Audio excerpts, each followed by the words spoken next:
now. Hey everybody, welcome to TV Fights Late TV Fights Live Championship. I am not Jacob West. I'm the sports bra admin myself, the Raptor Master Jonathan Peck here, and I'm going to be the head judge of this special championship match right here. And we got our two collective competitors right here. We'll fight for the championship belt for late TV fights. And I got two eclectic judges with me right here. It's a little brand new face. You might never recognize the person right here. I'll get to him for a sec. And it's usually my bottom left side of the stream right here. Introducing the judge with me, Mr. Ryan Payne. How you doing, Ryan? Doing very well, John. Looking forward to this match. To be honest, I'm surprised it came up so fast. I just remember last year I was just fighting Jay Burns for this title, and now we got two new contenders for the championship. So this is going to be fun. Very fun indeed, right here. And our third judge is going to be here. We sort of make a little last minute judge decision, and one of our judges had to sort of drop out or got to reschedule some stuff. Well, I invited this person around me on my other side right here. We got Kevin, the Freakazoid. Wow, Kevin, how you doing, buddy? I'm good. I am doing good. I was quite surprised, about this. I saw the invitation, and I'm like, "Oh, I want to do this. I want to do this." So I took it. Ooh, and you accept it indeed. So I can't wait right here, though. This is legit your first time judging, perhaps. Ooh, I can't wait to judge people. I don't have a gavel though, which is disappointing, but It's okay. I'm the head judge, so I'm the one who used gavels right here. With my damn. All right, let's get into our competitors right here. On my bottom screen right here, we got Hot Fuzz, Joe Farrelly. Joe, how you been doing, man? Yeah, I've been doing good. The last match to qualify for this was a really tough match, and it went down to sudden death to the speed round. And to be honest, I think maybe I'm a little bit fortunate. I managed to pull myself back in that match, but fresh start, back at 0-0, so ready to take this on. Hopefully, get myself a little title. Same thing right here. And our other competitor right here, right beside Kevin right here, we got Jacoby Bancroft. Jacoby, how you been doing, man? Doing good. Happy to be here. It's going to be a fun match. I mean, all I did was beat Richard twice in order to be here. So that was my record. But I'm excited to face Joe. I know him from other matches. He's a lot of fun. So we're going to have a good time. Yeah, indeed. I can't wait for this question. I can't wait for this match right here. You two are way well-known guys. Let me just by some of the rules right here. We got basically around 5 questions of the match right here. This is a championship match, so there will be no speed rounds right here. And this is going to be very simple right here. The first person basically gets to get 3 or 4 points right here, wins the championship match right here. And I was saying after here, before we get to the questions right here. So, is everybody ready? Ready? Yes. All right, we got basically around a bunch of 5 questions right here. If sort of our first competitor try to get to basically 3 points right here, our person will be our champion right here. So one last time. Is everybody ready? Oh yes, ready. Yes. All right. Let me start with the first question. And the first question, based on the pick of loss, actually, which, correct me, it's Jacoby's strength. Yes. Correct. And Jacoby's strength is loss. We got the first question is, what lost character would you most want to be stranded on an island with? So, Joe, start with you. What did you pick? Are you timing him? Yeah, I'm timing him. Okay, so as this question was open to any lost character, you have to assume it's pre the crash of Oceanic 815. And for that reason, I picked Saeed Jarrah. I picked him because at this stage in his life, he's trying to be the better person. He's trying to be a good person to make up for some of the mistakes he's made. He's a former military man, a former communications man. He knows about survival. He knows about harsh conditions. And for all these reasons and more that we'll get into later, I think Saeed is definitely the person you would most want to be stranded on an island with. All right, we got Sage right here. And Jacoby, what do you pick? I think for this question, you really need to stop and analyze it. The question is not who would you most need to be stranded on an island with, but rather which lost character would you most want to be stranded on an island with. That's a huge difference. Sure, you're going to need someone who's a tactical survivalist like Saeed, but if I'm stranded on an island, I want someone who can keep me sane, who can keep me laughing, and whose presence just makes everything okay, that tells me that in this crazy world, everything's going to be okay. So that is why the lovable Hurley is the lost character that I want to be stranded with. Not only is the big dude with an even bigger heart one of the most compassionate, most caring, most funny, most jovial people on the show, he's incredibly resourceful and loyal. You know, Hurley represents safeness, comfort, and fun, all things that you want to be stranded on an island with. So that is why Hurley is the character that you want to be stranded with. Okay, we got Sage versus Hurley, two also wall-like characters around the show, in my opinion. All right, we're starting with a 5-minute debate, so discuss. You say want to be stranded with, but at the end of the day, you're stranded. I want to survive. Here's the thing. In harsh conditions, the body can survive 3 minutes without shelter, 3 days without food, water, and 3 weeks without food. You need to survive. With Hurley, you're going to need more of everything. Don't want to, not trying to insult them too much here, but you're going to need a bigger shelter. You're going to need more food. You're going to need more water. And you want to talk about being safe.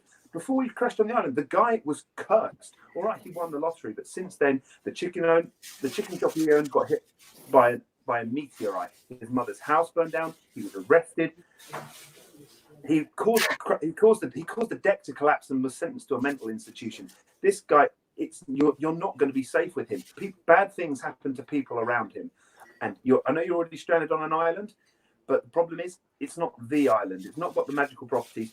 You are going to be in danger with Hurley.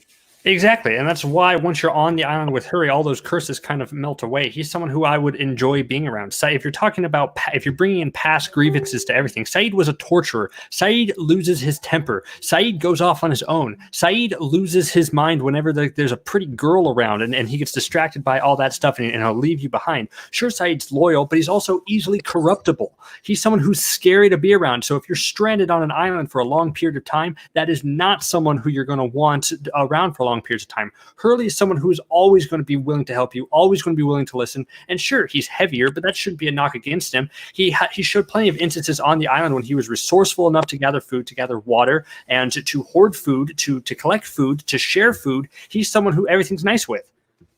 But this is not the island. There's not a magical supply of food hidden in a bunker. With Saeed, he did everything on the island that you're going to need and want to help you survive. Okay, water. It was Saeed's idea to use the tarps at the crash site to collect the water. He helped construct a majority of the camps in the crash site. In terms of food, he's a military man. He knows how to ration. He knows about tracking. He knows about all of these sort of things that you can use to help yourself survive. And also, he's got the medical expertise should something go wrong. If you all remember, when Charlie got that nasty wound on his head from one of Danielle's traps, he used the old gunpowder and lightning trick to heal that wound. These are all things that are going to come in handy. Plus, if you're going to get off, he's a communications expert. He used the transceivers from the plane he built, helped build the receivers to help try and get a message out there. And since this is not the island and it's not protected, you will be able to get a signal out there. See, but I think you're thinking in very short terms of just like of setting up. But when you say stranded on an island, I assume we're going to be stranded on an island for a long period of time. And on that sort of long period of time, you need someone like Hurley. You need someone like Hurley who's able to, when everyone's freaking out, when everyone's panicking, what does Hurley do? He builds a golf course to calm everybody down. When Charlie has lost hope because he thinks he's going to die, because he thinks life has thrown him every curveball that's going to happen, what does he do? Hurley gives Charlie hope in order to keep going. And that's what you want when you're stranded on an island, to be able to wake up the next day. It's not just about surviving. It's about having the willpower enough to keep going. And Hurley is the character that best represents that. I don't think he does, because at the end of the day, although you've got that entertainment, the key is survival. A human body can only survive 3 weeks without food. And if you're planning on using Hurley as a food supply, he's going to spoil just as fast as Saeed. And at the other end, also, cannibalism is quite well linked to mental health illnesses, especially mad cow disease. I had to look this up, but it's linked to all these things. At the end of the day, you want someone who's going to be able to help you find food and help you get away if he can. Let's think long term about this. If you get to a point when you're stranded on this island for a long time, and we link back to the mental illness that you're dealing with, where people go mad cow and they go crazy, what's Saeed going to do? He's going to torture you. That's kind of Saeed's thing. If he thinks you're being untrustworthy, if he thinks you're hiding food, if he thinks anything wrong about you, he's probably going to torture you. I would rather be with somebody who doesn't do those things, who's someone who I'm going to have fun with, who I know I can always count on to be nice, to be happy. 1 minute, guys. To be able to do things. I get that, but the problem is you're not going to be able to do that for very long when you've got people who don't have an expertise in surviving, in rationing, in being able to source water, in to be able to track and hunt food. All these things Saeed is key to, including even building a shelter. The guy fought in he was a member of the Republican Guard in the Gulf War. He knows about harsh conditions. He knows about survival. He knows about all these things. And it's these things that are going to help. If you get in trouble, if you get an injury, he's going to be able to help fix that because he was a soldier. You're naming all the necessities that you need to live, and I get that. I get the part about having someone who can do all these things, but it's about want. It's someone. If I want to be to be stuck on an island with, it's someone who makes me happy and who makes me just feel okay on the inside. Saeed doesn't provoke any of that. Unless I'm a young girl named Shannon, I'm not going to be his loyal love of his life. That's why Hurley is the best choice for that. But you saw the way he tried to be with Boone once he realized he needed that Time. All right. Very interesting, compelling arguments. I'm sorry for the little mess up right here. I was about to do it this way. It's not the other one when I was counting down. So that's a little flub. Sorry. All right. All right. Very good argument so far. All right. Get it to Joe again. 67 on closing, and I almost forgot one last name during the argument. Each of you have a 1 minute time extension right here if one of you were willing to use it. So, Joe, final thoughts. You got 60 seconds when you start talking. The key to the question was, who do you want to be stranded on an island with? And at the end of the day, I want to survive. And with Saeed, you have the best chance of doing that. And you'll be able to do it with your limbs, your health, and your sanity intact. He's a fighter, he's a survivor, and he's resourceful. Hurley is a burden. This is not the island, this is an island. There's no pantry, there's no buried food. He's got smarts, he's got experience. Saeed has that in abundance. I know you're going to have more fun with Hurley, but at the end of the day, that fun is going to run out when you start getting low on food and water. That is going to take its toll. With Saeed, you have the best chance of survival. And you even saw in the way he was with Shannon, the way he was with Jack, the way he was with Charlie, the way he was with Boone. He does get on with people. The way he bonded with Danielle. There was no sexual or anything like that with Danielle, and she was in a really bad place, and he was her friend. And that's what you need. You need a friend, and you need someone who's resourceful. Time. All right, Jacoby, 60 seconds when you start talking.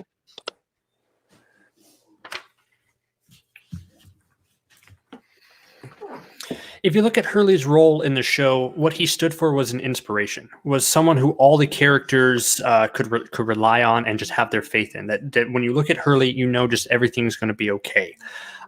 He's someone who allows you to kind of get up every morning and be like, yes, I can keep going. I can approach any problem that I have with a smile.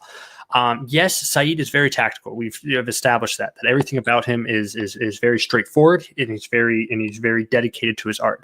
But if I want to be on an island with someone, it's someone who I wake up with every day thinking, yes, I want to keep going. Yes, it's okay. With Saeed, it's just surviving. It's just getting through the day-to-day to that. But with Hurley, it gives me hope to keep going for the next day for the island, to survive this crazy whatever island that I'm stuck on. So that is why overall, I think Hurley is the better choice for who you want to be stranded on an island with, as opposed to need to be stuck on an island with. Is that one? Yeah. Time. Woo! Great job, guys. Really, really great job, though. Very two good, compelling arguments. I'm going to start with I'm going to start with Ryan on this one. So, Ryan, who think you have a better argument? Okay. For the argument, it was clear that there was two different opinions, not just two different choices. So looking down at the brass tacks, Joe, you did bring up a very logical and smart choice by picking Saeed, because before the crash, he did have experience in the military, which gave him so many resources to use on the island. But Jacoby kept knocking you down on the long term of an island. And you did bounce back on the fact that it's not the actual lost island, but the fact is that every time Jacoby kept coming back to you on the mental wear, the emotional wear it's going to take being on an island for the long term, it started to chip away your choice of Saeed.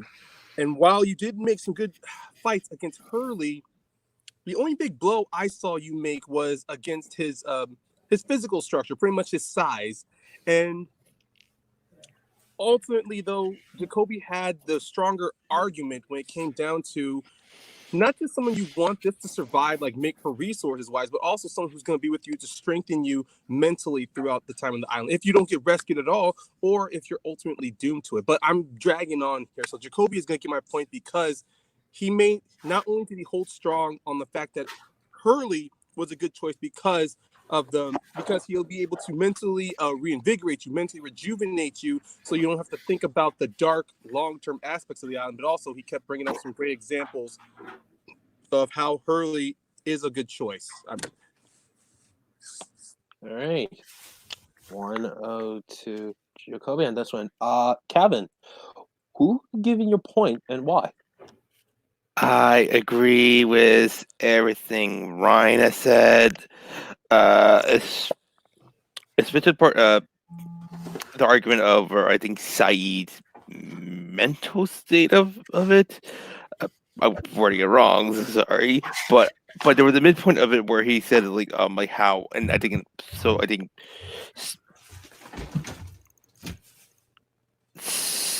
about how Saeed at one point did lose it, and that's where everything. It's at a point when you're trapped in an island for so long, eventually one of you, like if you're both, are going to lose it very, very well for either weeks, months, or years. And with Saeed, I could easily see him doing that. But with Hurley, I think he wouldn't. He would easily calm you, and who have fun. I'm babbling on, and not making any sense. I apologize, but in the end, I think Jacoby had the better argument with Hurley. To a point with Hurley. All right, we got Jacoby struck first blood with 1-0 right here. The round belongs to Jacoby. For myself though, I would agree with both of you. My point wouldn't have gone to Hurley. Same thing as both of your points though. The question is, granted, it's not the same island as the Lost Island, but the song is who you want to be around with. So my point would have gone to Jacoby. Anyways, with that, we got Jacoby strikes with 1-0 right here. And let's go to question number two. And the category of Doctor Who, which I believe is Joe's strength right here. All right, we're going to question number 2 in the category of Doctor Who. Who, no pun intended, is the most iconic Doctor of Doctor Who ever? So I'm actually going to start with Jacoby on this one. And what did you pick? I think there's really only one answer for the question of who is the most iconic Doctor of Doctor Who. I mean, like, to me, iconic means legendary and recognizable. And no Doctor better represents that than David Tennant's 10th Doctor. Doctor Who is a landmark show, of course, thanks to all that aired in the 60s and the 70s. But it was really the revival that has made it so beloved and revered today. I'm sorry, but not a lot of people go back to watch old Doctor Who. When they start with the revival, and the face of the revival is by far David Tennant. He was the first Doctor to really connect with people, and the attachment people feel toward Tennant is what helped launch this show into more popularity in a modern era. When you see a picture of David Tennant, you think of the Doctor. So that is why, by far, he is the most iconic Doctor. And I concede the rest of my time for my opening. Okay, how much time I have we got. It's okay. We got David Tennant's version of the Doctor. Joe, what do you pick? When when it comes down to choosing the most iconic Doctor, there is only one choice, and it's the fourth Doctor, as played by Tom Baker, the longest-serving Doctor. Look, I love the 10th Doctor, and in an argument about the best Doctor, who's the best Doctor, it's always going to come down to these two. You look at any list online, these are always the top two, Tennant and Baker. But the thing is, you've got to think about that word iconic. What is iconic? It's an emblem. It's an image. It's something that you associate with it. The TARDIS, the blue box, that is iconic. You look at Star Wars, Darth Vader, that's iconic. And with Doctor Who, it is the fourth Doctor. You look anywhere, you want to see a representation of Doctor Who, you want to make, this is a Doctor Who reference, you use Tom Baker's Doctor. All right. I think Joe's going to conceive his time. All right, we got Tom Baker's version of the Doctor versus David Tennant's version of the Doctor. So, gentlemen, hold on. Let me set the timer right here. Timer's up to 5 minutes, and start talking. Okay, I'll go first. Here's my biggest problem with Tom Baker is that if you show a picture of all the old doctors 1 through 7 before them to a group of people, line them all up, I don't think a lot of people can pick out Tom Baker in that lineup. Even though I agree that I think he's great, I think his representation of what the Doctor did is what influences future ones, but he's just not as recognizable as the Doctors nowadays, especially David Tennant. You say about not recognizable, you only have to look across pop culture to see how recognizable he is. You want to make a Doctor Who reference in a TV show, you use Tom Baker's Doctor. You use a police box, you use a Dalek, or you use Tom Baker's Doctor. You Google right now, Doctor Who The Simpsons, Doctor Who Family Guy, Doctor Who American Dad, Doctor Who The Big Bang Theory, Doctor Who Community, Doctor Who My Little Pony. It will always be the same image. It will be somebody with curly hair, with a top hat, with a big, long, colourful scarf on, and that is Tom Baker's Doctor. That is an image that is associated with Futurama. All of them have used that, and a lot of these, granted, a couple of them were before David Tennant's time, but the Futurama ones, the Big Bang Theory ones, the Family Guy ones, they were all during or after David Tennant's reign as the Doctor. Family Guy has one. It has one where it uses David Tennant, but you never see it anywhere else. Across the whole of pop culture, you want to make a reference to Doctor Who, it's always the one in the big, long scarf. Sure, but that's just not an image of anybody that I can actually picture anywhere in my mind. You say that all these other shows reference the idea of the TARDIS, yes, which is iconic, but that's not the Doctor himself. The dialects, it's like, yes, those are iconic, but that's not the Doctor himself. You're drawing up these images of what Doctor Who was as a show, but not as the picture of what the Doctor is himself. I mean, the Doctor himself is David Tennant. It's how he talks, it's his mannerisms, it's how he speaks. It's bringing it to a modern era, which is what I think you're neglecting to do about what the Doctor, how his iconic status of today. Like, if you show a picture like this is the Doctor and you show Tom Baker's Doctor, doesn't resonate as much as someone like David Tennant or even Matt Smith, who I think is probably the second best choice for the most iconic. Definitely not. Like I said, you look across pop culture, that is the image you use to show this is a Doctor Who reference. It's been used in everything. And even in the show itself, even in the revival, when they wanted to make references to the past, it was always through Tom Baker's era. Season 2, Episode 3, School Reunion. Who's the companion? Elizabeth Sladen's, rest in peace, Sarah Jane Smith, who is companion to the 3rd and 4th Doctors, but also the robot dog K9. That's from Tom Baker's era. Everything they've used, even the 50th anniversary special, they brought David Tennant back because he was the most recent one before that. But who else did they bring back? They brought back Tom Baker, and you didn't even need to show him when he first appeared on screen. All you had to do was hear his voice, because to the fans that voice is recognizable, and to people who don't watch the show, when you show that image, like in The Simpsons, like in Family Guy, like in Futurama, it's always the curly hair and the long scarf, and that is why he's the most iconic. See, that's what I think the problem is. It's very straightforward. It's like, yes, he might be the most iconic in terms of Doctor Who fans. People who know Doctor Who start from finish, yes, he is probably the most iconic. But I'm talking on a broader basis of people who don't watch Doctor Who. They know David Tennant as the Doctor. They know, when Jessica Jones came out, oh, the bad guy, it's Doctor Who.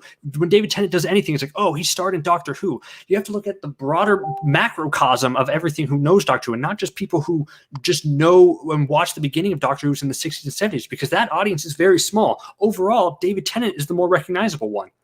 Oh, I'm very sure the My Little Pony Doctor Who one, where the pony is wearing the scarf, I'm pretty sure that was aimed at the old Doctor Who fans there. That's the problem. It's the most recognizable. That's the point of the icon. It has to be the most recognizable. And when you've existed across so many different eras of pop culture when you've been used as the image, even while David Tennant and after David Tennant has been the Doctor, they still continue to use Tom Baker's image as a reference. 1 minute, guys. Because he is the most iconic. You say it's like he's the most iconic, but you're naming the items that he, like his scarf is like the most iconic thing about him, and not who he was as a character. I'm talking about David Tennant's mannerisms, the way he speaks, the way he goes about things is what makes him so iconic for about that. Not just the individual items that he wears that makes him so different. It's everything about the character overall and his face that puts him out there as the most iconic. He's the most iconic because he's an actor that's appeared across all of pop culture. He's been in a Marvel TV show. He's been in Harry Potter. That's why he's a face. He's been out there. But the thing is, Tom Baker is the most iconic Doctor because they use his image across everything. Because even David Tennant himself said his performance was inspired by that of his father-in-law, Peter Davison, who was the 5th Doctor, and the Doctors he grew up in, which was Tom Baker. Everything, the wide-eyedness, the madcapness, all of that inspired his performance because he wanted to resonate what previous Doctors, especially Tom Baker, had done before. All right. Interesting arguments between the two Doctors, I might add. But all right, final. I would think I hear a lack of Christopher Eccleston. We saw our closing. Hold on, Kevin. We haven't gotten to closing yet before we can throw our Doctor choices. I'm just for Eccleston all throughout the close. No, okay, close it. All right. Talk about it afterwards. We'll talk about after the shows. All right. Yeah, we'll do that after. Final. All right. Final thoughts on each of you. We start with Jacoby. Final thoughts.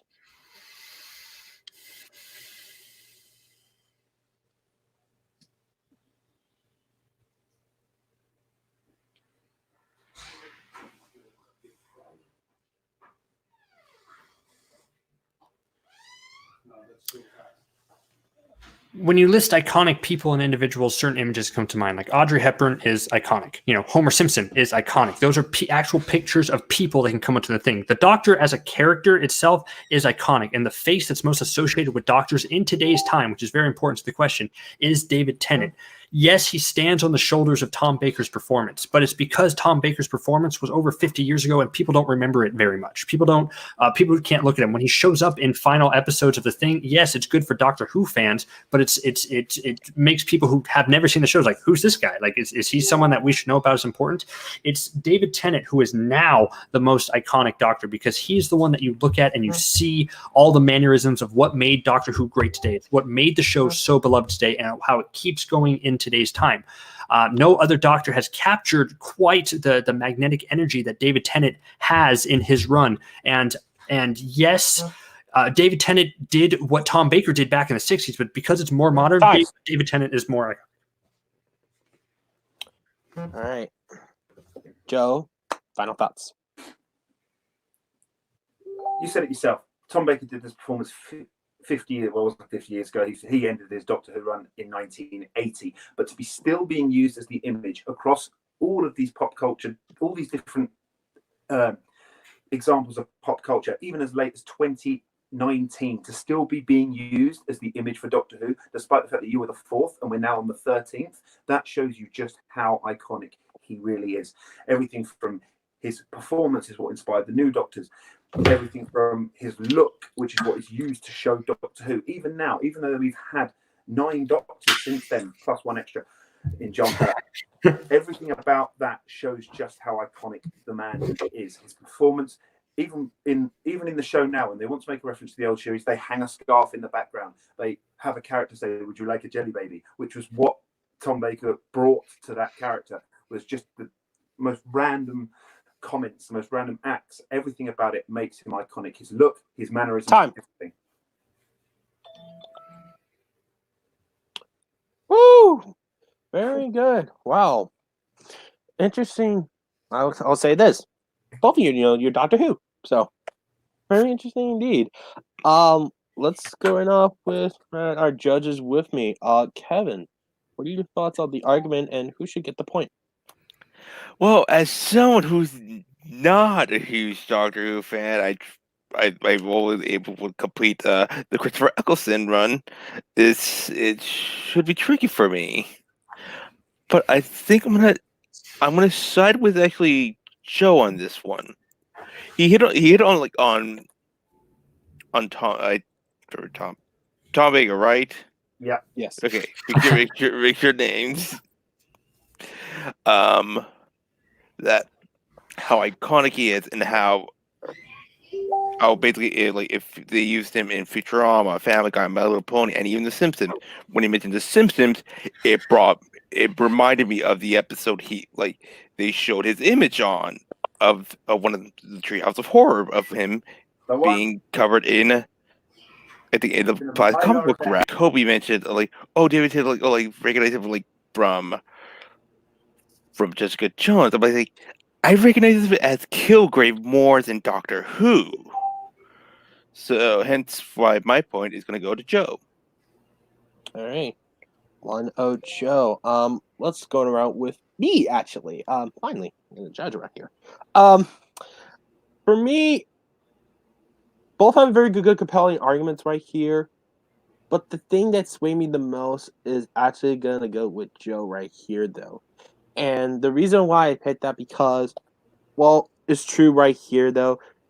The one thing I prefer to Joe over Jacoby's doing because Jacoby keeps sort of rallying on more the actor David Tennant and not technically the doctor itself enough, though. So that would sort of be my only sway on that one. And Joe pulled up a compelling argument, and even some people are not sort of biggest knowledge of Doctor Who kind of recognize the scarf, the look right here, even some tiny stuff, which, by the way, I never know sort of a My Little Pony reference could be like a Doctor Who thing. So that part I'm sort of knowledgeable know about the first time. So I know.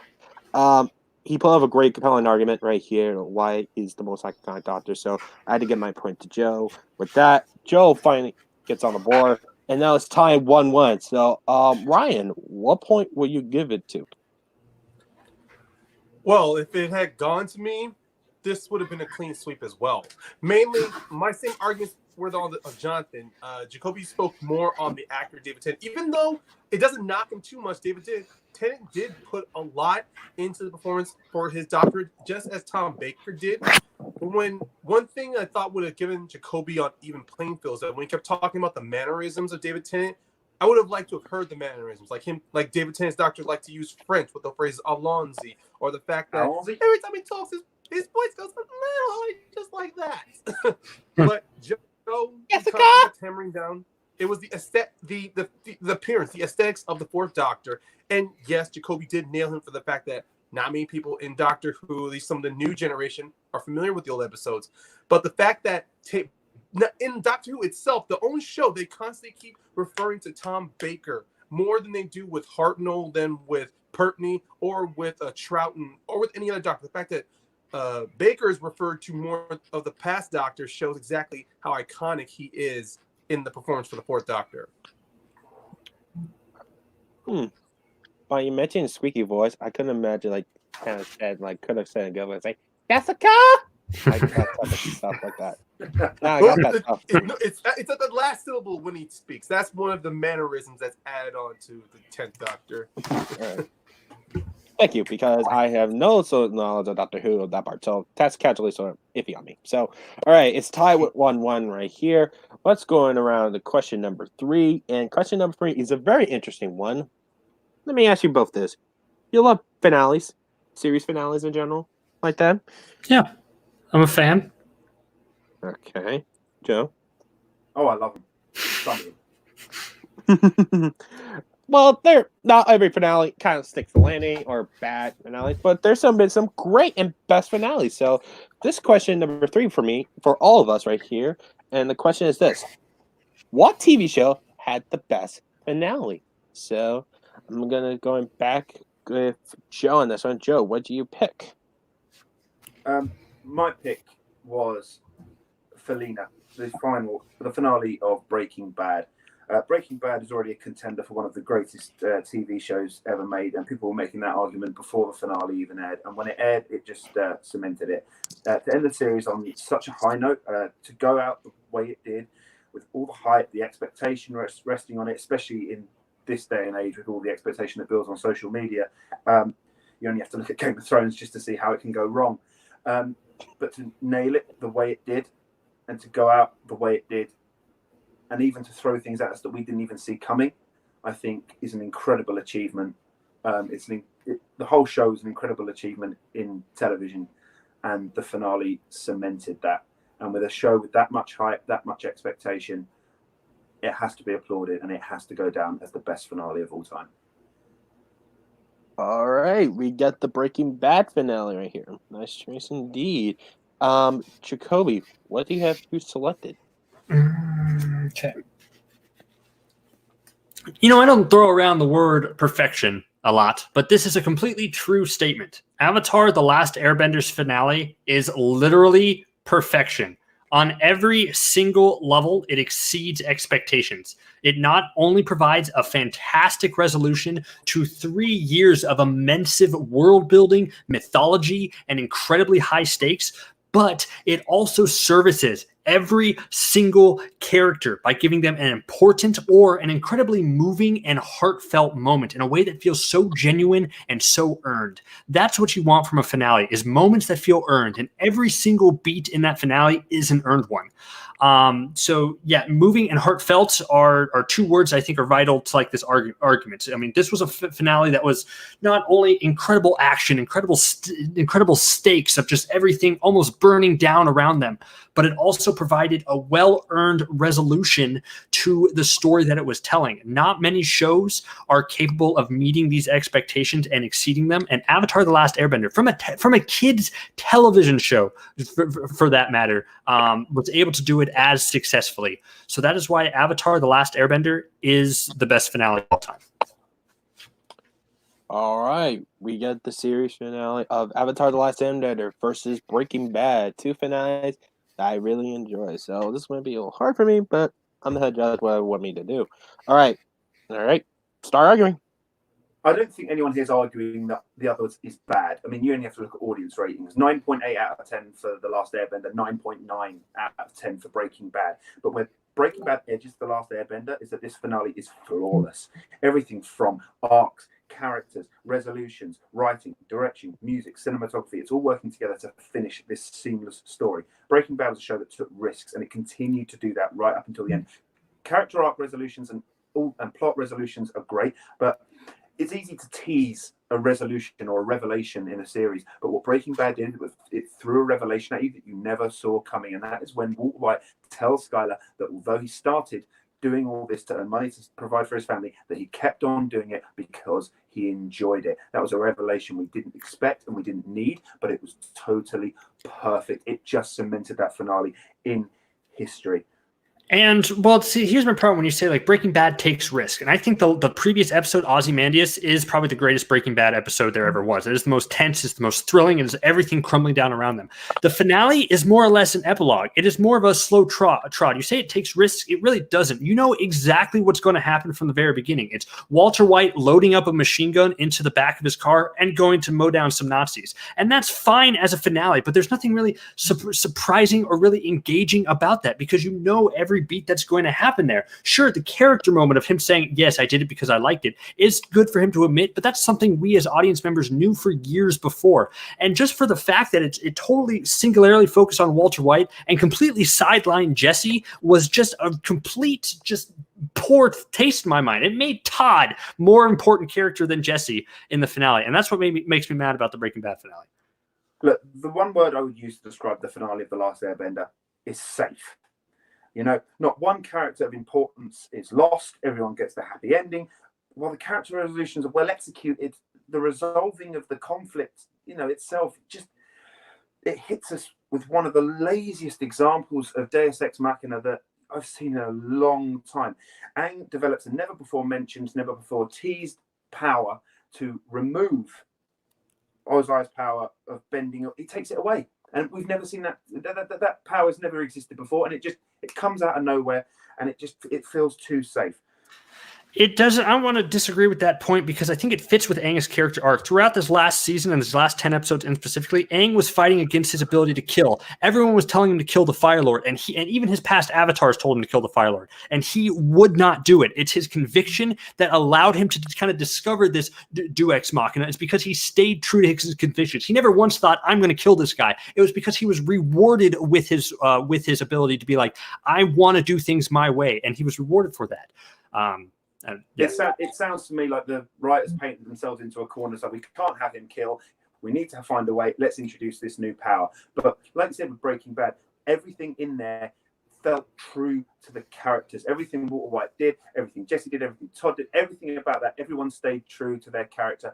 And the revelation that they threw in that you didn't see coming was something that fit with Walter White's character. Whereas to resolve this issue with Aang, they just threw something in because they had to, because they didn't want to have him killed, because that wouldn't have been true to the character, but it didn't work. It was too safe, and it was just a lazy example of Deus Ex Machina that we see too often in finales. See, you keep saying true to character, but I think and yes, Breaking Bad did that, but what Avatar: The Last Airbender did better than true to character is show how these characters have grown since season 1. Everyone got the ability to do something great, be it from the emotional Zuko and Uncle reunion in the tent where he admits that he was wrong and do that, to Zuko sacrificing himself to save Katara from the lightning to do that, to Katara getting her badass waterbending to get it down, to Sokka using the leadership and tactics that he used to become a leader to take down the entire air fleet, and Aang learning his place to accept the Avatar's role as the balance of the world to keep balance his way. It does better than saying true to characters. It shows how they're better than that, how they grew from that. Sorry, Jonathan, were you saying something? No, I just said he was saying a minute. Sorry, he said, by the way, guys, I didn't hear him. Sorry. Oh. But that's exactly. They may have shown more than that, but the problem is that they threw something in to resolve the plot, and although the character resolutions are great, the plot resolution doesn't have that. But with Breaking Bad, you do get that. You get the final resolution to the plot. You get the tragic end for Walter White that we all knew was coming, but in a way that we didn't see it coming. And we get his little revelation to Skylar, which just is that cherry on top of the cake. Both of these finales are good, but Breaking Bad does it across the board. Time. Ooh, wow. Interesting arguments right here, though. All right. We got 60 seconds on the closing, Joe. Why do you start talking? While both Breaking Bad and The Last Airbender execute their character arcs brilliantly, Breaking Bad is the only one that resolves the plot arcs in a way that honors everything that came before it. And that is what makes a good finale.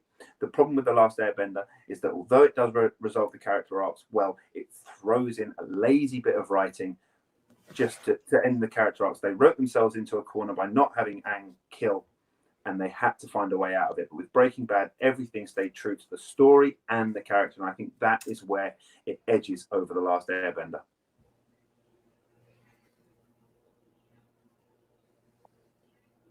All right, you're just going to run it. Okay, then he's going to type mine down. Yeah. So, okay. I don't know. You just had to stop for a second. All right, Jacoby, final thoughts. I think I want to use my extra minute extension for this one. Okay. I think we'll see what happens. All right. When you start talking.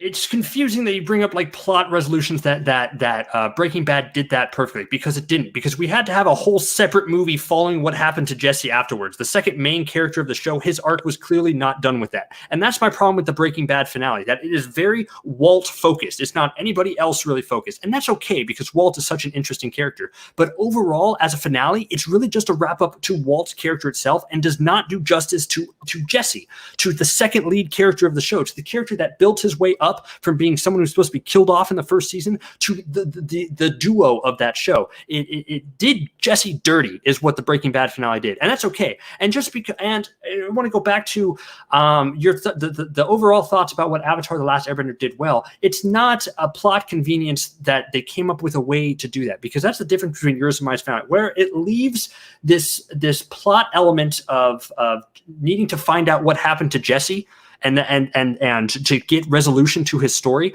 Avatar: The Last Airbender opened its world by introducing a new plot element with energy bending, with this new concept that has not been seen before, that makes the world grow in an organic and really true to character way. So I think that's very interesting when it comes to what makes the best finale.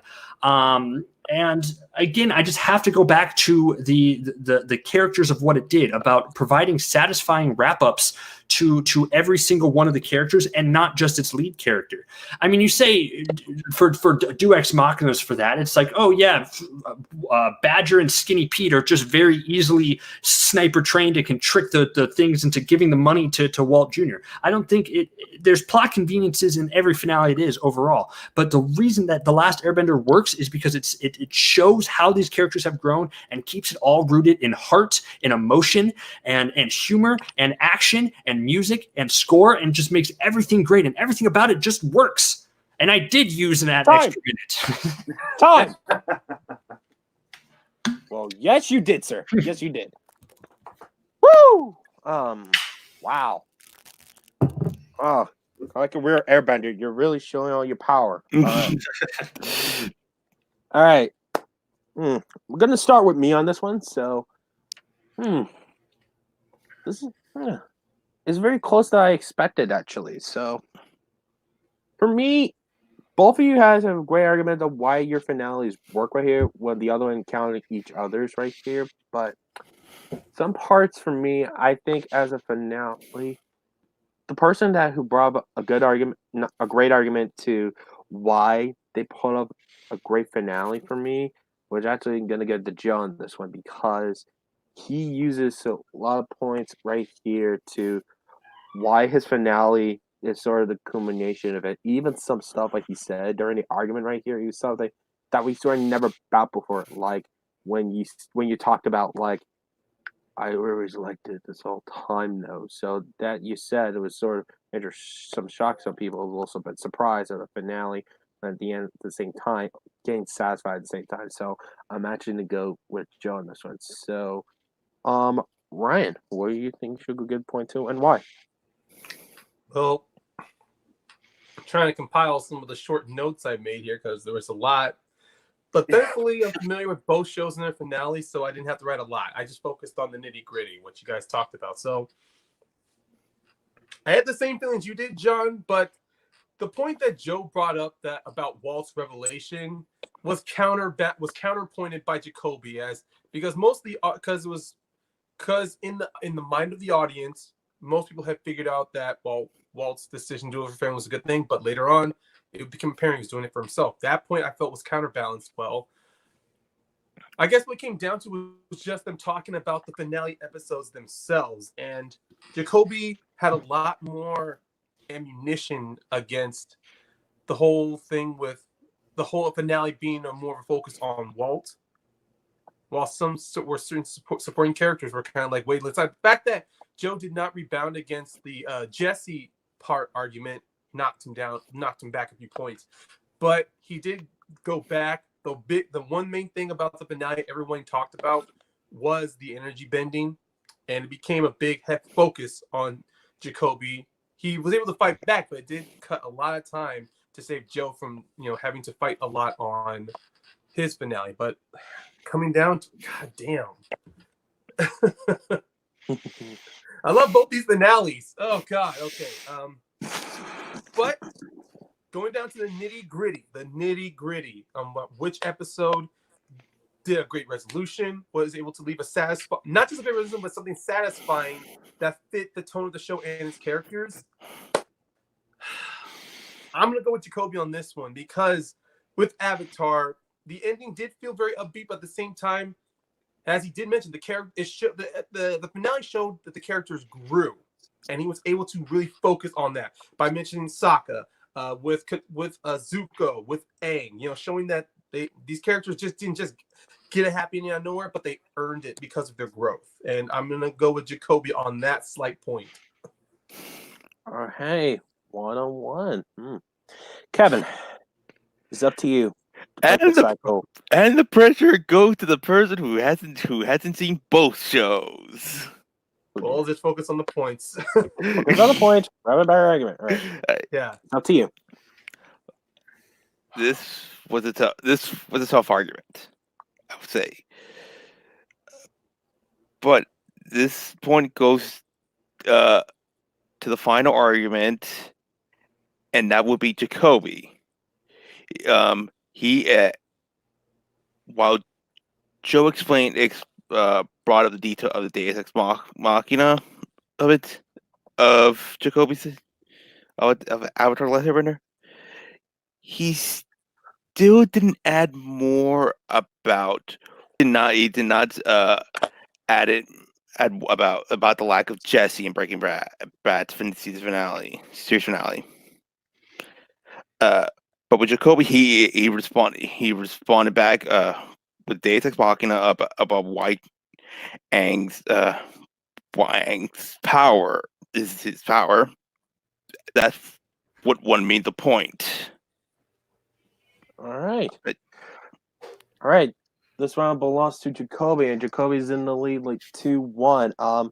Before we move on, can I just say one season finale that doesn't get mentioned? I just want to give a shout out. My choice would be the. Okay, that will be my pick right It's a here. surprise. What? Okay. All right. All right. Oh, you tease us, Raptor Master. Yeah. All right. I love We that. got. Thank you. All right. We got 2-1 Jacoby lead right here, though. All right. Wins this next round right here. He wins. If Joe wins this right here, we're still a tie right here. So we're going to question number 4 right here. And this is very a little interesting and a little darker, I might add, right here. Yeah. A little bit more darker if the question is what it says right here, which I'm looking a little sound a little awful, might say this. What TV police officer / detective will you most want to solve your parents' murder? Wow, that's very cold. Dun dun. Cold indeed. We're gonna start with Jacoby on this one. And Jacoby, what'd you pick? We both chose kind of broad picks for who they would be very loose terms of detective, but I have to go with the only guy who has the moniker of world's greatest detective, and that is, of course, Batman. Batman is the world's greatest detective because he always gets his man in a way that can go outside any sort of corrupt justice. He can both go his own path of using the vast resources to his resources at his disposal to find the true killer for anything about that, while also operating in a very justiceful way. So he's this rich billionaire who dresses up like a bat at night, and he is able to analyze crime scenes. He is able to come up with solutions to problems, and he is able to solve just about any problem that can come your way. So that is why, if there's any detective that you would want on your side helping solve this horrendous crime, it's got to be Batman. Joe, what did you pick?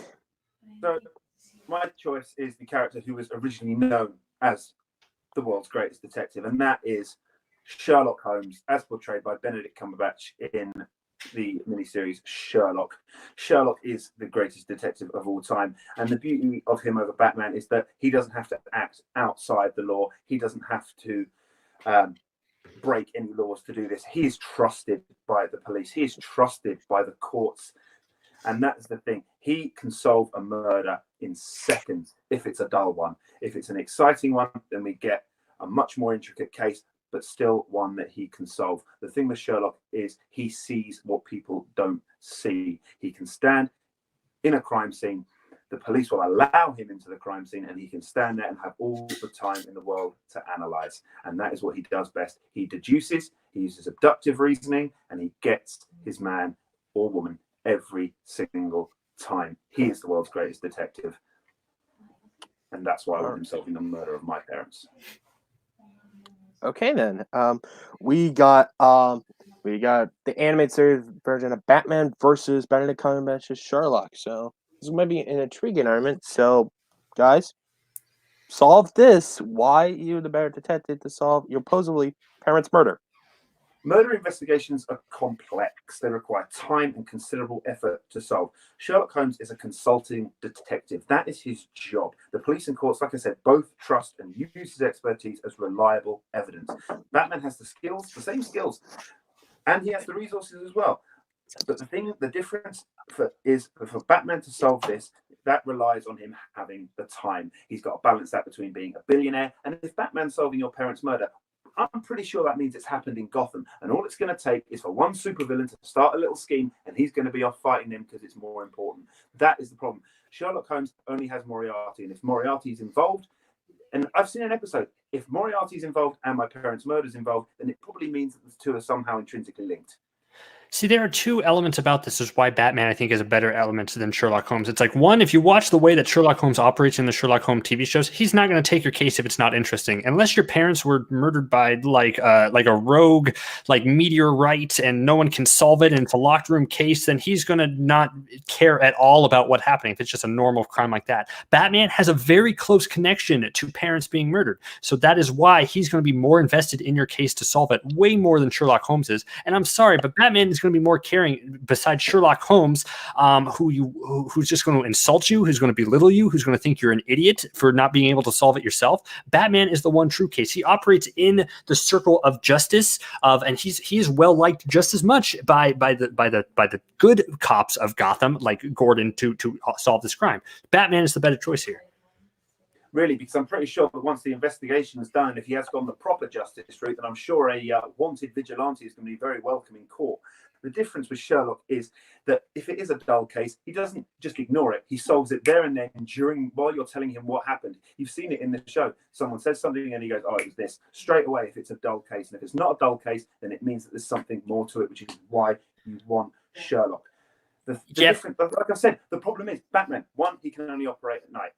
That's again, you need to be able to find Batman to hire him. That's already very difficult. Sherlock could probably find Batman before you probably figured out who he is 10 minutes ago. But the difference is Sherlock knows how to solve these things. He's got the ability, he's got the resources, he's got the cops on his side, all of the cops, and that is the difference. Batman will disappear for the first sight with the first sighting of a Joker card somewhere else. See, the problem with Sherlock having the cops on his side, he really doesn't. Sure, he earns their respect, maybe grudgingly, but they hate him for how annoying and how he upshows almost every single one of them over time. You have to put sure Batman's going to present evidence that's going to put the bad guy away. You put Sherlock in it, he's going to have to testify on the stand in order to do that. Have you seen Sherlock on the stand? They have to warn him to like don't be bad, don't say anything bad. And what does he do? He says something bad. He is an unreliable person to help solve your crime.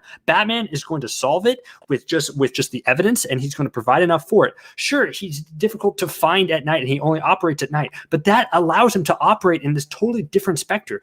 Given the fact that he's also a billionaire and he has more resources, he has the Bat computer, and he has a genius mind on top of that. They're both geniuses in their own regards, but Batman has even more resources than Sherlock Holmes does.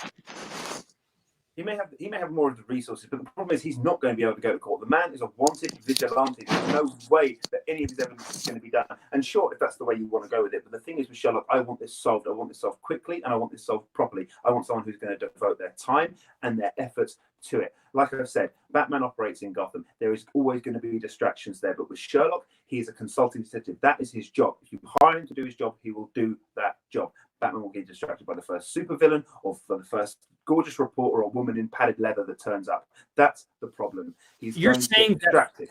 You're saying that Sherlock will not be distracted by a supervillain, like if Moriarty showed up, guys. That he's going to be like, hey, you know what? Hold on, Moriarty. I want to help solve this one person's random parents case. No, Sherlock operates in a bubble where all cases are seemingly connected in some obscure way, no matter what. And that's what it comes down to. He gets very lucky in that regard. But if your case is not the one that he's interested in, he's not going to solve it. He's going to be like, dull, boring. Come back to me. Come back a different time. Like, I don't care. Like, send him away. And that. If you say Batman, my parents were part of this horrible crime and they need help. What's Batman going to do? Batman's going to solve it because his parents were also affected by this in a way that makes him more linked to your crime. But that's why his judgment will be clouded, because all he's thinking about is this person's gone through the same thing that I have, but he's still going to have those distractions of the supervillains. And like you already said, if Moriarty or some of the other supervillain is getting involved, it's because the crime is linked. Therefore, while he's busy dealing with Moriarty, he's also solving the crime. You've seen him multitask enough times. You've seen him solve 3 separate cases all at the same time because he is able to do that. He's able to go into his mind palace and he's able to figure out how it all links up. So that's the beauty of Sherlock. He can do the multi-jobs and you know he's going to pull it out. All right. Very intriguing indeed. Very intriguing indeed with these 2 masterminds right here you guys talked about. So the question is, which TV police officer / detective would you most want to solve your parents' murders? Both of our characters are very similar. They're geniuses. They can solve a lot of things in the blink of an eye. But Batman just has more resources to him. He's the billionaire. He dresses up like a superhero. He has all these cool gadgets and everything that helps him solve crimes in very unique and different ways that's not held down by anything except his own and that's his own determination. And because you had a very similar problem as Batman did when he grew up, he's going to be very determined for this case. That's what makes Batman very soul-minded for this. The reason that Sherlock Holmes, I don't want to solve my case, because I don't want to feel stupid for not being able to solve it myself, which is what Sherlock's going to make me when I go to solve him. Would I rather have a jerk who can solve the crime, or would I rather have someone, a billionaire, nice, very straightforward superhero who can also solve the crime? Because both of our people can solve the crime. And that is why Batman is the better choice for who I want to solve it, because he can do things even Sherlock cannot do. And he does it without making you feel stupid. 1 minute extension, please. Okay. 1 minute extension for Joe right here. All right. Final thoughts when you begin talking. Sherlock Holmes is clearly the best choice. He acts within the law. His testimony and evidence is considered that of an expert, meaning not only will he solve the case, but justice will be served as well. With Batman, you'll be lucky if he has the time. You'll be lucky if you're even able to get hold of him in the first place. Good luck getting hold of a wanted vigilante in court, like I said. The problem is, like you said Batman has more resources, but Sherlock, he's got his companion, he's got Watson, he's got that medical expert, he's got the person who can do that, he's got Molly in the forensics lab, he's got Lestrade in the police, he's got all the resources he needs, plus the brain to do it. The difference with Sherlock is it's his job. He will be committed to it. With Batman, he will be distracted by the first supervillain. He will be distracted by the first pretty woman that comes through the door, which we've always seen. The difference with Sherlock is we know that he has no interest in that kind of thing. All he's interested in is the next case and solving the next case and doing it in the best way possible. And that is what makes Sherlock the best choice, because you know he'll be focused, you know he'll be committed, and you know he'll have no other interest other than solving your parents' murder. And that is the key thing here, is who you want solving it. If you want the suspects found eventually and beaten to a bloody pulp, fine, but I want this done properly. I want this done in a way that I can feel like I've had a proper resolution and proper justice served, and that is what Sherlock offers that Batman doesn't. I think Right. You're not going to let the clock roll, or you're done? As I've always said, murder investigations are complex and they need the time to solve them. And that is where Sherlock has always been the best, about getting in there, getting in the scene. Lestrade calls him down, come and have a look at this, we need your help. He gets in there, all he has to do is take a look. He can identify anything. He has a document identifying different types of tobacco ash. That is how committed this guy is. He knows everything. And if he doesn't know it, you'd be damn sure that he'll find it out. Yeah, I'm good. Okay. Very good argument between both of you based on these detectives right here and supposedly solving your parents' murder. So I'm going to start out with me, actually. Both of you guys have put up intriguing arguments right here why your guy can solve your parents' murder, and the methods are using it is very well, though. So, well, Jacoby, you do agree on here. He's very nice. Granted, he's a billionaire, but at the same time, even though he will sort of get the job done right here, the question is how his time is going to do it.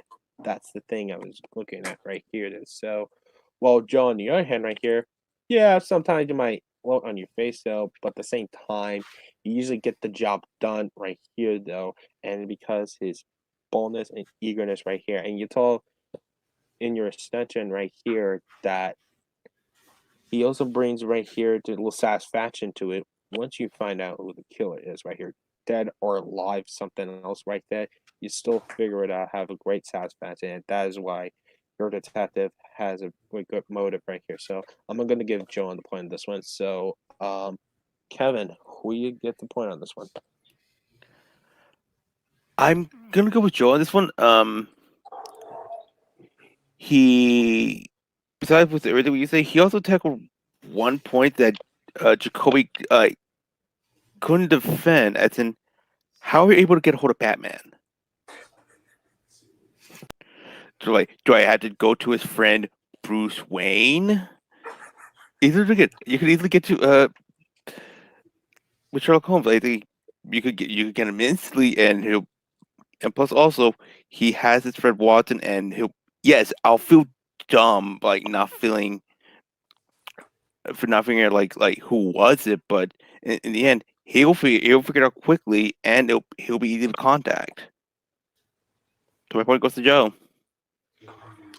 All right, Joe in the clutch right here, though. We're back at tie 2-2 right here. Ryan, what would you pick right here?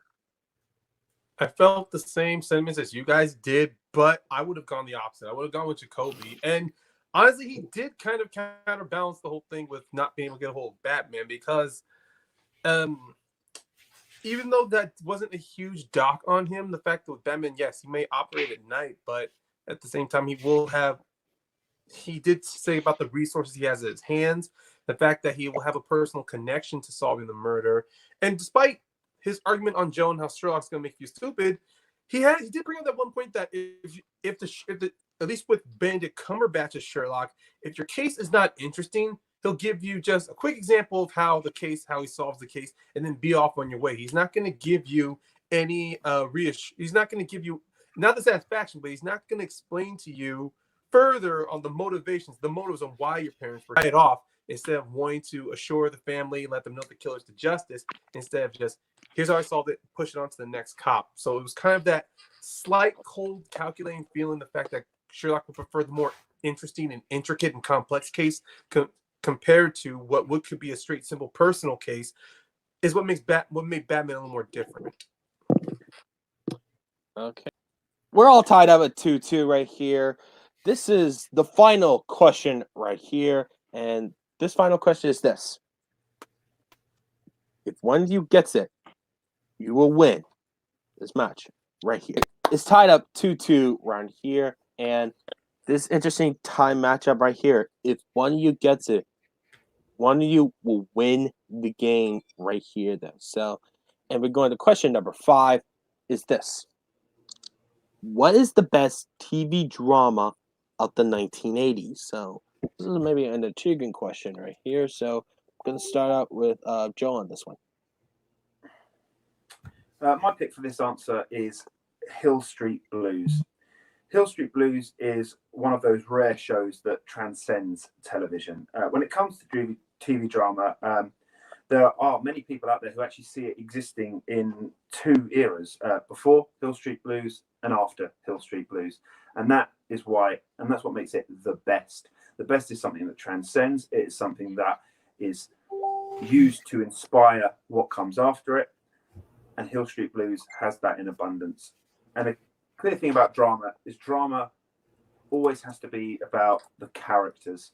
And more than any other show in the 80s, dramas especially, Hill Street Blues was about the characters. Okay. Hill Street Blues. Jacoby, what did you got for your selection? The question is, what is the best TV drama of the 1980s? So I think that the best TV drama of the 1980s is one that really exemplifies what the 80s was all about. It's a totally weird show that it sounds like you're drunk at a bar and you're pitching it. It's about a guy who fights crime with his super smart car. Yes, that is right. The best TV drama of the 1980s is Knight Rider. It is this action-packed franchise of a premise that just should not work, but it does because it's so much fun. It's one that's that's totally relevant to the time period that it was in. That's why it's the best of the 80s itself, is because it represents kind of the themes and the ideas and the wackiness and kind of the cheese that came with the 80s. Knight Rider had these wacky scenarios of man and car fighting crime, and that's something that should just bring a joy to your, a joy in your heart, put a spring in your step. It makes it so much fun and makes it and so enjoyable to watch. That is why I think Knight Rider is the best show of the 80s. All right. We got some very 80s classics right here. Hill Street Blues versus Knight Rider. We're going to start this argument right now when you both of you start talking. I think when we look at the 1980s, I think we look at shows from the 90s, we look back and we can see them as corny or cheesy or over the top. But Hill Street Blues did something that was very different, and very different not just for a TV show, but for a show about cops. It made it about the people, not the crimes, and that is where it stands apart. We see now just how important focusing on the characters is. You look at all the current dramas, all the things they're hitting, it's because, and the reason all these new shows are hitting on the streaming services and things like that is because it gives you the time to focus on the characters, and that's what Hill Street Blues did better than any other. Whether it was the love, the relationships between Frank and Joyce, or the caring nature of the sergeants, the briskness of Lieutenant Hunt, or the precociousness of Lucille. All of these characters had defined personalities, and all of them had things that you came back for. And that is where it stands apart. You came back for the characters, not just for the intrigue of the cop show, but for the characters. See, the characters itself are fun, but for the best TV show of the 80s, I just think nowadays all cop shows they stand on Hill Street Blues' shoulders because of what Hill Street Blues did. But the problem is Hill Street Blues is dated. It's in the 80s. It's like this old show that it's a good cop show for its time, but so many shows nowadays take what it did and do it better. Like, I'd rather watch The Wire. I'd rather watch any cop show nowadays than I'd rather watch Hill Street Blues. To watch Knight Rider, you have to be in a very specific mindset to watch Knight Rider, because it is the definition of 80s cheese. It's okay for the 80s to have cheese because the 80s were cheesy. That's what they were. Yes, Hill Street Blues is different, but it's an anomaly of that time, and I don't think that necessarily makes it the best. I think Knight Rider, on the other hand, takes the cheese factor that defined the 80s television circuit and made it even better to something really fun and really entertaining, and that's why Knight Rider comes out on top. I mean, Knight Rider is fun, sure, but it's definitely more action-adventure than drama. Every week it felt like it was more of a gimmick or a villain of the week type show, which is fine if you want to tune in and just have fun. But with great drama, what I want is to be immersed. You want to feel immersed. You want to see how the characters react both to the situation and with each other. And Hill Street Blues does that. You can see it. And like you said, all right, other shows, some shows, but these aren't the shows that stand on its shoulders, aren't shows from the 80s. They're shows from now. The Wire, Brooklyn Nine-Nine. These are all shows that are cop shows, but are focused on the characters. And these are great shows, and they all owe their success to the greatness of Hill Street Blues. Knight Rider really has fallen by the wayside. Shows like Knight Rider, they've fallen by the wayside, but shows like Hill Street Blues endure because they're the best. See, the reason why I think Knight Rider is so special, because Hill Street Blues can be rebooted nowadays. It's like Blue Bloods on CBS. It's like the same exact thing of this cop squadron of everything doing together. It's just another cop show, and just the reason it's so like revered is because it was one of the first ones, and I'll give it that. But the reason that Hill Street Blues can be done at really any time and still be the same thing, cops and interesting characters solving crimes. Knight Rider only works in the 80s itself. They tried rebooting it in the nowadays time, and it doesn't work because it's such an odd factor. Knight Rider belongs in the 80s, and that's what makes it the best of the 80s itself, because it represents that time period overall and captures it in this time capsule that cannot be replicated today. I think best is something that inspires what comes next. Sure, there are plenty of procedurals out there, but the best ones are the ones that really understood what Hill Street Blues was trying to do. There are thousands of procedurals on TV right now. But the difference is the best ones are the ones that took what Hill Street Blues did and expanded on it and did what it did in a modern era. Shows like The Wire, Brooklyn Nine-Nine, these are two of the most successful shows that existed and that exist right now, and that is because they saw exactly what Hill Street Blues was doing and did it. 1 minute. And that's the difference. Knight Rider, shows like that have fallen by the wayside. Sure, it's fun to exist in that little time capsule of the 80s, but to be the real best of the 80s, you have to not only be a great show in your time, but you have to be able to inspire what came before. People have to look back and go, yes, that is what we want. That's what we want to do. With Knight Rider, you can't do that, but with Hill Street Blues, you can. See, the problem just with Hill Street Blues is that because yeah, it inspired, but it inspires so much mediocrity. Like Law and Order, it's like yeah, if I wanted to wait in the dentist office and watch Law and Order from the TV screen there, it's like the same as watching Hill Street Blues up on there. So oh, it's another cop show. It doesn't invoke any emotion because all I think 146 episodes of Hill Street Blues are basically kind of the same. But with Knight Rider, you get this every single episode is yeah, there's a villain of the week, but it's a kooky villain, it's a wacky villain, it's someone out there, someone who's memorable. Someone who does all this wacky stuff. And I think that is what you have to look at when you think of the best drama of the 80s. Is something that encompasses the 80s. Time. Okay, then.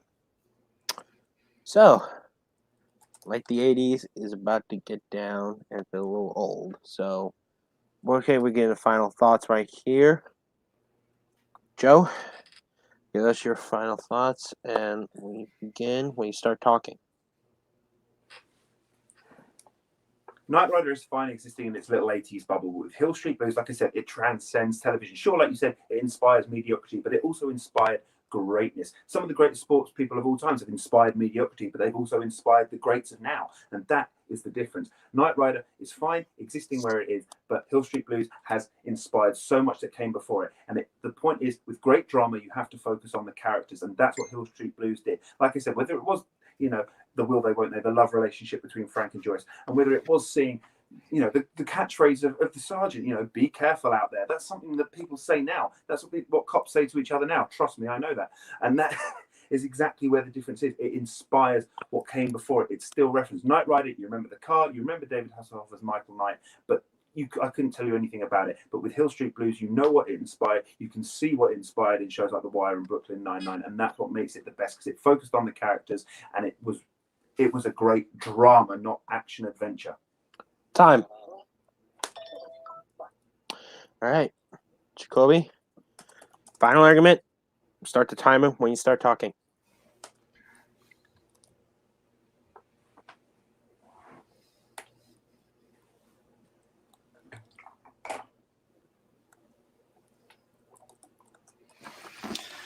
I think you can easily make the case that Hill Street Blues is one of the most influential cop shows of all time because it started the format of that's very easy to copy. Case of the week, cops hang out in a precinct. And yes, all these cop shows that come after it, Law and Order, The Wire, even Brooklyn Nine-Nine, all have this startup of just cops hanging out together and solving crimes. But the reason that Knight Rider is the best of the 80s itself is because it's so different. It stands apart. You keep saying that, yes, it inspired everything that came before. But that's because it's so normal. It's so easy to replicate. You cannot replicate Knight Rider because it is such a wacky, far-out concept. And I take offense to the point that action adventure cannot be drama, because it is, because there are some incredibly high stakes in Knight Rider overall that ground it in such dramatic and really intense and heartfelt moments. And just because it's not super serious people talking super seriously back and forth and saying be careful to one another doesn't make it any less of a drama overall, because you can still be fun action adventure while building drama, and that's why Knight Rider is the best of the 80s. Well, interesting. Interesting arguments between both of you right here. Before I make my final thoughts on this, I'm surprised now you brought up the voice of Kid itself, Mr. George Feeney himself. Just saying, but okay, Mr. Feeney. Okay. All right. It's gonna go into me on this one because wait, hold on. I'm actually Ryan this one. Sorry, a little bit off right here though. I'm gonna go in with Ryan. Ryan, what do you think of the arguments, and who should get this final point? Oh, I'm gonna be honest here. This was a hard one to take a lot of notes on. But coming down to it, there was definitely two arguments of different shows. One of Hill Street Blues being what Jacoby would say in his argument would say. I mean, Jacoby argued against it, but in Jacoby's argument against Hill Street Blues was a television cop show format that's been easily reused by shows like Brooklyn Nine-Nine, NYPD Blue, Rookie Blue. But at the same time, the fact that the template's there does strengthen Joe's argument, because not only was it there in the 80s, but it was a solid cop show. But the whole premise of Knight Rider and the fact that Jacoby said it was 80s, like the 80s, something about that stuck with me, because not only was that format a villain of the week, but at the same time, it was not just of its time, but it's what kind of makes it. Knight Rider does scream 80s, and the fact of that phrase, it is of its time, which kind of makes it work, and all that goofiness does help make it a little more endearing. So I'm gonna go with Jacoby on this one. All right, 1 point to Jacoby. I'm gonna start back with me on this one. So it's a very interesting, compelling arguments between both of them, and Joe will have a good argument right here at why Hill Street Blues my sort of influence to the show, and so the reason why it's drama in there. While Jacoby, on the other hand, sort of why it's playing like Knight Rider kept him more grounded right here, even with a talking car. But the person for me I want to give my point to is I'm gonna pick Joe on this one, because that he put up his points around here, that why his show brings a little with great procedurals right here. Even talk about show you mentioned right here, not only is influential, but the show itself, that he put it a very sorry, I lost my word for a second. It's very impactful when the time in the 80s came out, when I didn't hear enough from Jacoby right here, Kevin more grounded on, but I didn't hear more enough to why his show right here is a more procedural drama right here. So I'll give my point to Joe. And all right, this is it, Kevin. This is the last chance. Who should get this one? Who should get the win? All right. Wow. Case of point. Both of you guys made great arguments, and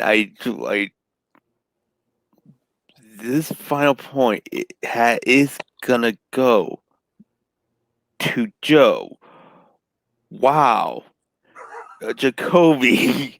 I know, trying to put dramatic. I'm putting dramatic in the sense that this would be keep it dramatic. But what helped it more was you kept egging on about following the cop rules that we follow now. Booster Blues. Booster Blues has done it before, and of course it kept with the themes. But the thing is, I think you kind of hurt yourself with Jacoby with while he was attacking your show about it like not being much of a drama. You kind of helped his case by saying, about how having a goofy villain. I'm thinking, for drama, you can't really have those. Like, at least not goofy villains almost every single episode. And the winner is Joe. Yeah. And your winner, Hot Fuzz Joe Farrelly! Congratulations, Joe. Congratulations, buddy. What a job well done, man. What a job well done. 3-2 victory over Jacoby. Wow. That's a great match right here. Would you guys agree on that? Yes. Yes. 100%. These are the kind of matches I love to watch, because it represents because going to the speed round shows that both these guys wanted it. And it's nothing against people who lose in knockouts, but just seeing how bad these guys fought for the questions, how much they argued. I like when it goes to fifth rounds here, or even goes to speed rounds. But sorry, God, my charger's busted. My phone's on 10%, so I gotta drop out. Ryan, All right. look after yourself. Yeah. Thanks, Ryan. Thanks very much. Congratulations, Joe, Jacoby. You killed it. I hope to see you guys soon. All right. See ya, Ryan. All right. we're gonna do our post-match interviews with. Whoa! Wait a minute. Hello. Who's that? Wow. It Who is- is this? Papa West, Who the came late in TV here? Fights Who- commissioner. Y'all thought I Who was said going to you miss could the come in here? championship match? I'm the commissioner, Jonathan. Well, you're not the one judging it, so. Doesn't matter. I'm the commissioner. I do what I want.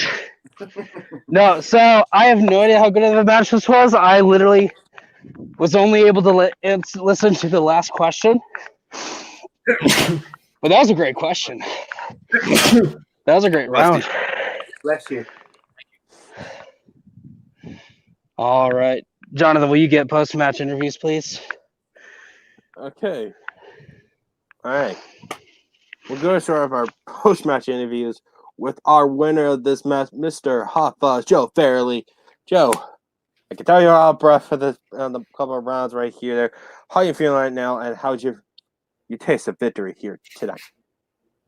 Jonathan, I'm feeling really good. Like after the first 3 questions, it was just so up in the air. I just didn't know. I mean, pulling it back with the Sherlock one was something really that I really fought hard to do. It's good to have my first title. You know, I'm going for a lot more in a lot of other leagues.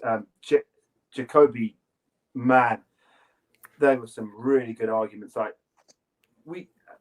the behind the scenes stuff, obviously we get the questions, we know each other's answers, we prepare, and you try to think of like, where are they going to go with this, where are they going to, where can I take them down? And some of the arguments he pulled out, like I prepared for that first question with Hurley all about survival, and he really just threw it out there with the enjoying and having a good time, and it threw me. And you know, I think it showed that we both hit our strengths, and then it was, you know, we were trading blow after blow on the ones that weren't our strengths. It shows just how good a fighter he is, and I can't wait to do stuff like this again. And hopefully Jacoby gets back up here and can challenge me for my title again, because it will be a hell of a match if he does. Very good indeed. Just one very good match right here. Since you won right here though, and so our chief commissioner right here. Hey, adorable right here. I think Jacob, I think you want to have some words with Joe right here. I think. Yeah, Joe, congratulations on winning the championship match Thank you. for late TV fights. Sorry, I just walked uphill through 2 feet of snow. It can be exhausting sometimes. He's out of breath listening to us argue. And I'm fat, so it does not help at all. No, Jacoby, also good job.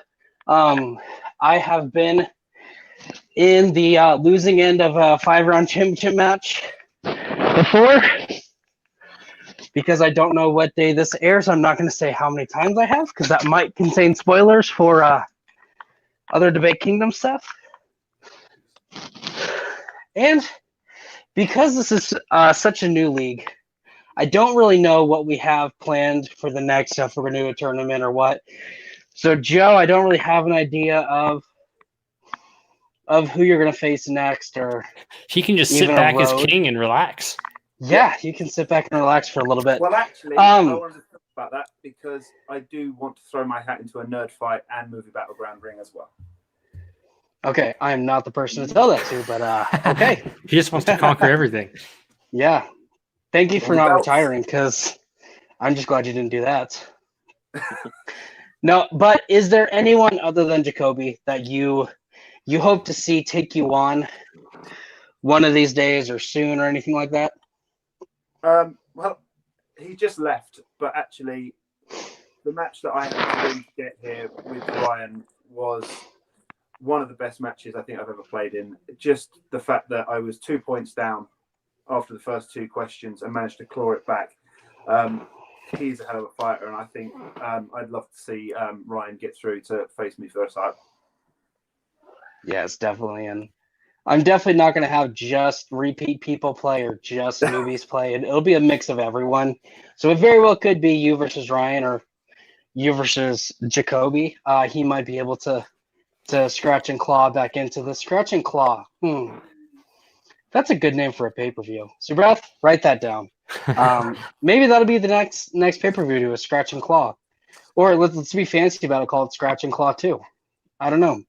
But Jacoby, is there anyone you're looking forward to playing in the late TV fights realm? I gotta beat Joe eventually, right? So I gotta come back to it. That was an amazing fight. It was so much fun. That was such a great back and forth. And Joe's just such a great guy, just like overall. And then like he's so nice, like outside of it. And then when he gets into the ring, he's like this killer. Like it's very scary, but it's I love it. So yeah, it's just a whole lot of fun. All right. And then just to let everyone know, because this is Debate Kingdom. Again, I don't know what day this is. I think we're in the middle of it. So we've had some great matches. We'll hopefully have some great matches forward and then starting to roll into the next season. If you're watching this and you're like, you know what? That looked like a lot of fun. I want to partake in this. Reach out to me, Papa West, Jacoby West on Facebook. I run the late TV fights, but any other leagues, I know exactly who to get you to. So yeah, just definitely reach out if you want to partake in this.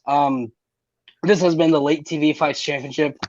I am your commissioner. What, Jonathan? I'm the head judge right here. I'm the one that gets the final stand-offs, all right? I'm the commissioner. Well, I don't care. All right. Before we go, I just want to plug something real quick. Head over to the Movie Trivia Face-Off. My match with Malcolm Lay dropped an hour ago, so please check it out. It's a lot of fun, and stay for the post-match interviews for something interesting. God, he's such a good champion already. Just like being able to plug other stuff and everything like that. Yeah, God. I'm learning. I will definitely have to watch that. All right. I'm the head judge. Let me say something right here. All right. Since you already started did an interview with your company, so I won't say anything else. All right.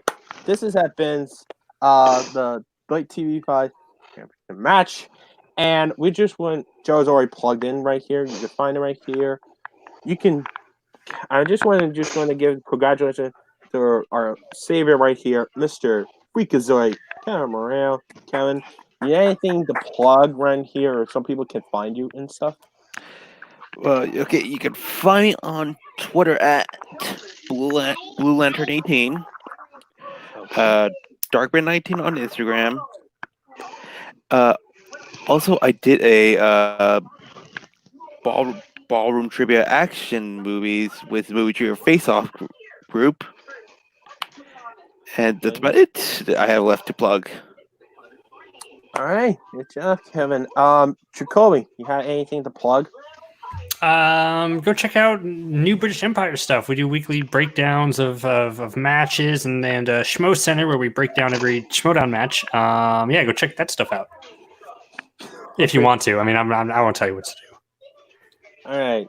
All right. You can find me at actually Judge One. If you can find me, I judge one of the Debate Kingdom championship matches, which is a Sports Brawl championship match, which, again, Mr. Sean Watts, I get this bold fool right over here, Mr. Jacob Watts right here, and we will see who's victorious right here, though. And I'm also the head of the Sports Brawl championship match right here. If you're very interested in competing the sports of anything as far as stuff, contact me right here to be more interested, to be returning or new players that have played before. Everyone's welcome right here, though. You can find me on Twitter at jpit1098 on Twitter, on Instagram. You can find me at Jonathan Peck on Facebook. So, football of us and the BMG Entertainment right here. The Raptor Master Jonathan Peck. This is Kevin. This is Papa West. This is Fuzz, Joe Farrelly. This is Jacoby Bancroft. See you, everybody. Good night. And that was also Ryan. He was here. And also Mr. Ryan Payne. Sorry, Ryan and Mr. Mountain, Mr. Ryan Payne. For all of us, and good night, everybody, and see ya.